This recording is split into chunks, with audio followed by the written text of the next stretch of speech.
Hello అండి, నమస్తే. Welcome back to BRJ world. మరొక మంచి వీడియోతో మీ ముందుకైతే వచ్చేసాను.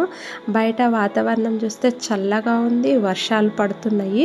ఇలాంటి టైంలో మనకి వేడి వేడిగా ఏమైనా స్నాక్ తినాలనిపిస్తుంది కదా. స్పెషల్లీ మిరపకాయ బజ్జీలు, పకోడీ అలాంటివి తినాలనిపిస్తుంది కదా. బయటికి వెళ్ళి తెచ్చుకుందామంటే వర్షాలు పడుతున్నాయి. ఇంక ఇంట్లో మనం వేడి వేడిగా ఈ ఉల్లిపాయ పకోడీ చేసుకున్నామనుకోండి, చక్కగా ఫ్యామిలీ మొత్తం తినుకుంటూ ఎంజాయ్ చేయొచ్చు అన్నమాట. చాలా సింపుల్గా టేస్టీగా ఈ ఉల్లిపాయ పకోడీని అయితే మనం ఇంట్లోనే చేసుకుందాం. ఈ వర్షాకాలంలో ఇలా వేడివేడిగా తింటే సూపర్ అంటే సూపర్గా ఉంటుందన్నమాట. ఫస్ట్ అయితే మనం శనగపిండిని తీసుకుందాం. తగినంత ఎన్ని చేసుకోవాలనుకుంటున్నామో అంత శనగపిండిని తీసుకొని చక్కగా జల్లెల్లో వేసుకొని జల్లించుకుందాము. ఎందుకంటే ఈ శనగపిండిలో మనకు రవ్వ కలుపుతుంటారు కదా, అది అనేది జల్లించుకున్నాం అనుకోండి, మనం పకోడీ చక్కగా టేస్టీగా ఉంటాయి అన్నమాట.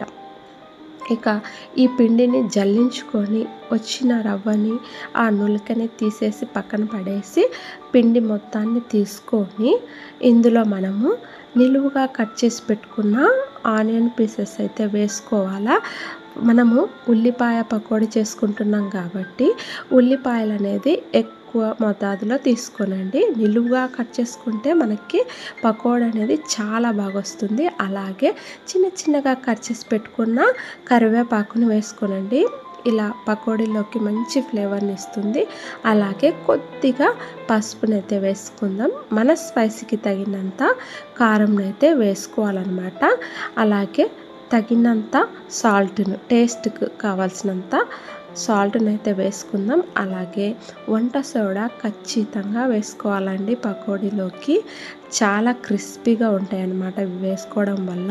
ఇక్కడ నేనైతే జీడిపప్పును వేసుకుంటున్నాను. ఇవి ఆప్షనల్ అండి, మీకు అడ ఉంటే వేసుకోనండి, లేకుంటే స్కిప్ చేసేసేయండి.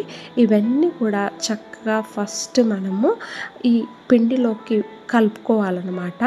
ఈ ఆనియన్ పీసెస్ అనేది ఒక్కొక్కటిగా విడివిడిగా కావాలి. అలా మనం గట్టిగా స్ప్రెడ్ చేసుకుంటూ ఇలా వీడియోలో చూపిస్తున్నా కదా, ఈ విధంగా వచ్చేంత వరకు మనము చక్కగా పిండి, ఉప్పు, కారము, పసుపు అంతా కూడా కలిపేసుకొని తర్వాత కొద్దిగా వాటర్ వేసుకుంటూ మొత్తంని మనం కలుపుకోవాల్సి ఉంటుంది.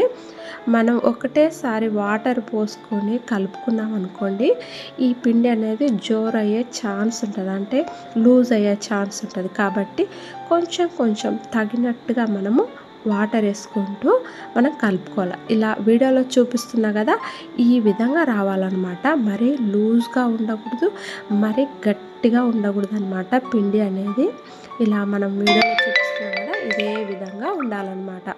ఇక ఇది చక్కగా కలిపి పెట్టుకున్నాము. ఈ కలిపే లోపలనే మనము స్టవ్ మీద ఆయిల్ వేసుకొని డీప్ ఫ్రై కోసము పెట్టేసుకున్నాం అనుకోనండి. ఆయిల్ హీట్ ఎక్కే లోపల మనం ఈ పిండి మొత్తాన్ని కలుపుకోవచ్చు అనమాట. ఇక నేను డీప్ ఫ్రై చేసుకున్న తర్వాత ఈ పకోడీ వేసుకోవటానికి టిష్యూ పేపర్స్ వేసుకొని ఒక చిన్న బౌల్ని అయితే రెడీ చేసి పక్కన పెట్టుకున్నాను. మీరు కూడా న్యూస్ పేపర్ అయినా పెట్టుకోవచ్చు అనమాట. నేను ఈ పిండి కలుపుకునే లోపల నాకైతే చక్కగా ఆయిల్ అనేది హీట్ ఎక్కిందనమాట. మీడియం ఫ్లేమ్లో పెట్టుకొని ఇంకా నేను పకోడీని వేసుకుంటున్నాను. ఇలా విడివిడిగా మన మునివేళ్ళతో వేసుకోవాలన్నమాట. ఒక్కటేసారి ముద్దగా వేసుకోకూడదు. పకోడీ అనేది ఉల్లిపాయ పకోడీ ఎంత విడివిడిగా వస్తే అంత క్రిస్పీగా టేస్టీగా ఉంటాయి అన్నమాట. ఇక్కడ వీడియోలో చూస్తున్నారు కదా, ఇదే విధంగా మీరు కూడా ట్రై చేయండి. ఇక్కడ గోళంను చూసి, అంటే ఈ బౌల్ను చూసి ఏంటబ్బా ఇలా ఉంది అనుకోవద్దండి. ఇవి కేవలం నేను డీప్ ఫ్రై కోసమే పెట్టాను. అంటే మనం పూరి చేసుకోవడానికి ఇలా పనికొస్తుంది. గోళం అనేది పాడవుతుంది కాబట్టి దానికంటూ సపరేట్గా పెట్టుకున్నాను అనమాట. ఇక్కడ పకోడీ చూసారా, చక్కగా గోల్డెన్ బ్రౌన్ కలర్ వచ్చింది. ఇవన్నీ తీసి మనము టిష్యూ పేపర్స్ వేసుకొని పెట్టుకున్నాం కదా బౌల్లో, అందులో వేసుకోవాలన్నమాట. ఆయిల్ అంతా కూడా అబ్జర్వ్ చేసుకుంటుంది. ఇక నెక్స్ట్ బ్యాచ్ కూడా ఇలాగే విడివిడిగా మునివేళ్ళతోటి పిండిని వేసుకుంటూ చక్కగా పకోడీని అనేది వేసుకోవాలా. ఇలా మనం ఎంత పిండి కలుపుకున్నామో వేసుకున్నామో అన్నీ కూడా వేసుకోవాలన్నమాట. ఇక్కడ చూసారా పకోడీ ఎంత క్రిస్పీగా అసలు కలర్ఫుల్గా ఉన్నది చూస్తుంటేనే తినాలనిపిస్తుంది కదా. చాలా బాగుంటాయండి ఈ ఉల్లిపాయ పకోడీ అనేది. మీరు సింపుల్గా చేసుకోవచ్చు ఇంట్లోనే.